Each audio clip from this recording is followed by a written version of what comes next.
ఒక ఊరిలో రాజు అనే ఒక చిన్న పిల్లవాడు ఉండేవాడు. రాజు చాలా మంచి పిల్లాడు. ఎవరికి ఏ సహాయం కావాలన్నా పరుగు పరుగున ముందుకు వచ్చి సహాయం చేసేవాడు. ఆ రాజు స్నేహితురాలు రాధ వాళ్ళ పక్క ఇంటిలోనే ఉండేది. వాళ్ళిద్దరూ కలిసి రోజూ ఆటలాడుకునేవాళ్ళు. ఒకరోజు వాళ్ళిద్దరూ కలిసి ఆటా స్థలానికి బయలుదేరారు. ఆ రాజు చేతిలో ఎరుపు రంగు కారు, రాధ చేతిలో నీలిరంగు గౌను వేసుకున్న బొమ్మ ఉన్నాయి. రాజు, మనం వేగంగా ఆటా స్థలానికి చేరుకున్నాం.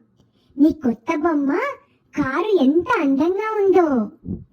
అవును రాధా, ఇది నా ఇష్టమైన బొమ్మ. నువ్వు కూడా నీ బొమ్మను తెచ్చావా? తెచ్చాను రాజు. ఇది నా కొత్త బొమ్మ, చూడు. ఇది నీలి రంగు గౌను ధరించింది. చాలా అందంగా ఉంది రాధా. మనం ఇక ఆడుకోవడం మొదలు పెడదామా? రాధ రాజు కారును చూస్తూ ఉంది. ఆమెకు ఆ కారుతో ఆడుకోవాలని ఆశగా ఉంది. రాజు, నీ కారుతో కొద్దిసేపు నేను ఆడుకోవచ్చా? దాందే ఉంది రాధా. ఇదిగో తీసుకో. నువ్వు నీకిష్టమైనంతసేపు ఆడుకో. రాధ కారును తీసుకుని ఆడడం ప్రారంభిస్తుంది. కారు చకచకా తిరుగుతోంది. రాధ ఆనందంగా నవ్వుతోంది. రాజు కూడా రాధను చూస్తూ నవ్వుతూ ఉన్నాడు. రాధ కాసేపట్లో ఆటను ఆపి రాజును చూస్తుంది. అతను ఏమీ లేకుండా ఉన్నాడు. అప్పుడు రాధ ఆలోచించి తన బొమ్మను అతనికి ఇస్తుంది.